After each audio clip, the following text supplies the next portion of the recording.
Salut à tous, c'est TXValue. On se retrouve pour une nouvelle vidéo et aujourd'hui on va faire un petit peu de maths. Aujourd'hui on va parler des cotes. C'est un terme très souvent utilisé au poker, mais qu'est-ce que c'est réellement? En fait, ça va être le pourcentage de chance de toucher ce qu'on attend. Je vais essayer de vous expliquer simplement ce terme. Après, je vous donnerai un exemple concret et vous aussi, vous allez devoir être acteur de cet apprentissage. Je vous donnerai un exemple concret à réaliser et vous donnerez les réponses en commentaire. Allez, c'est parti. Alors, imaginez que vous avez un pot qui fait 100 €. Votre adversaire mise 33 €. Pour convertir ce ratio, il faudra tout simplement dire « je dois mettre 33 € dans un pot qui en fera 166 ». Puisque le pot fait 100 €, la somme de mon adversaire plus la mienne, ça vaudra 166 €.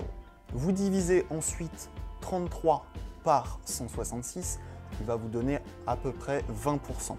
Donc vous avez une cote de 20%. Je prends un autre exemple, un petit peu plus simple. Vous avez 60 € dans le pot, votre adversaire mise 30 €. Vous devez donc mettre 30 € dans un pot qui en fera 120. Vous avez donc 30 divisé par 120, ce qui va vous donner 25% pour la cote du pot. Et là vous allez me dire, oui, mais à quoi ça sert de savoir ça? On s'en fout. En fait, c'est tout simplement pour savoir si votre call va être rentable sur le long terme. Pour comprendre simplement, il faudra juste que vous calculez votre équité. Donc pour faire simple, vous prenez vos outs. Vos outs, ça va être les cartes que vous allez avoir dans le paquet qui ne sont pas encore tombées, mais qui vont améliorer votre main. Pour améliorer votre main, il faudra donc calculer le pourcentage de chance de toucher ces outs.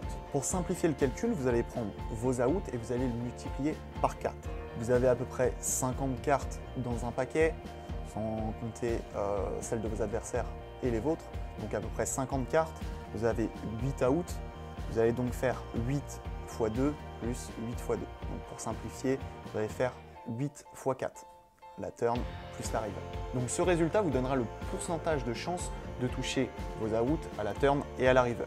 Si ce pourcentage est supérieur à la cote du pot, alors votre call sera rentable sur le long terme. Donc ici, je vais vous donner un exemple concret pour calculer la cote d'un pot et pour savoir si votre call est rentable. Alors ici, vous avez 7 et 8 de carreau, le flop vient 4 de carreau, dame de carreau et 5 de cœur. Donc pour calculer votre pourcentage de chance de toucher votre couleur à la turn et à la rivière, vous devez donc prendre les outs. Ici, vous avez déjà 2 carreaux au flop plus vos 2 carreaux en main. On ne compte pas toutes les cartes brûlées, les cartes qu'il y a potentiellement dans les adversaires, on simplifie. Donc pour ce faire, vous prenez vos outs.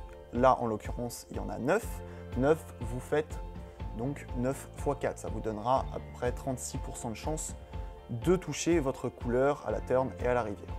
Donc il faudra que la mise de votre adversaire soit inférieure à ce pourcentage pour que votre call soit rentable. Ok, maintenant c'est à vous de jouer. Je vous laisse mettre les réponses dans les commentaires. Je vais vous donner un exemple concret et vous allez devoir répondre à la question que je vous pose pour vraiment voir si vous avez compris le processus. Donc ici, vous avez 8 et 10 de trèfle, le flop vient 3 de trèfle, 7 de carreau, 9 de carreau.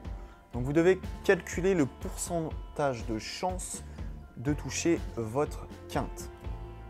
Vous prenez donc vos outs et vous prenez le résultat en fonction de la turn et la river. Je vous laisse calculer, je vous laisse mettre le résultat en commentaire pour voir si vous avez bien compris. Voilà, j'espère que cette vidéo vous a plu. Je vous laisse mettre votre petit commentaire, mettez un petit pouce bleu, n'hésitez pas à vous abonner à la chaîne et je vous dis à très vite pour une nouvelle vidéo poker.